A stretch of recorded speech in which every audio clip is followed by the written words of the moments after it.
Good afternoon. I'm Walt Galicich. I'm a neurosurgeon here at Hennepin County Medical Center. I'm going to be blunt. Sophia is still in critical condition in the intensive care unit. There's a chance that she's maybe the third fatality of this event. But the door's been opened a little bit, and there's some rays of hope shining through.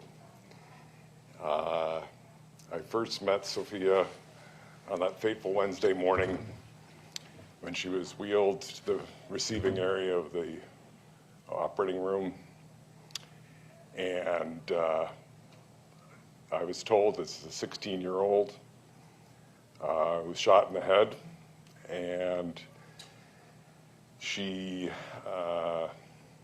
was in critical condition. Our excellent EMS team and the people at the church obviously did a wonderful job of getting her to our ER very quickly, and our trauma surgeons and ER staff did a fantastic job of triaging her.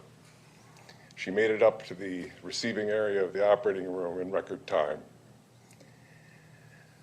I noticed her blue nail polish and her curly hair, and I opened her eyes, and she was bilaterally fixed and dilated, which means that her pressure in her brain was very high. And if you had told me at this juncture 10 days later that we'd be standing here with any ray of hope, I would have said it would take a miracle. She was shot in the left temporal lobe, and the bullet remains lodged in her right occipital lobe. We brought her into the operating room and performed what's called a decompressive craniectomy, which is basically removing the left half of her skull to give her brain room to swell.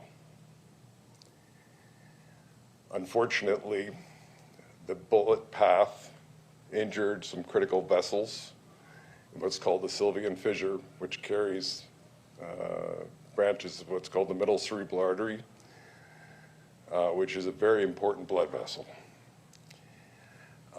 We did our best to spare as much of that blood vessel as possible and then stop the bleeding. And then we inserted a pressure monitor and got her off to our wonderful pediatric intensive care unit. She's been there now for 10 days. We've had some issues with swelling and increased pressure in her head, which fortunately have been managed fairly well. And we've done some other studies, including an angiogram that looks at the blood vessels of the brain. And overall, things look as good as can be expected. We've kept her very heavily sedated in a medical-induced coma to some degree to help keep the pressures in her brain down.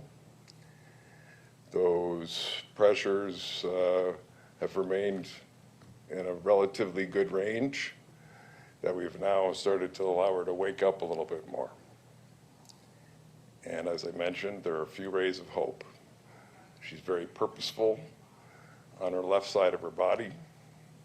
She's got some slight movement in her right leg, and she's opening her eyes.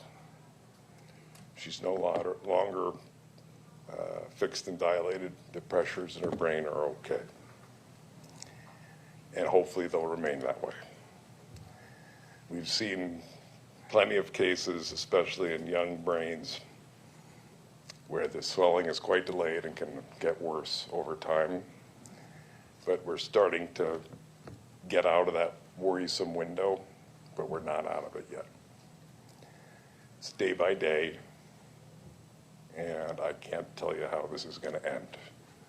I know she's had a stroke from that injury to that blood vessel, and I don't know what her permanent deficits are going to be, but we're a little bit more optimistic that she's going to survive.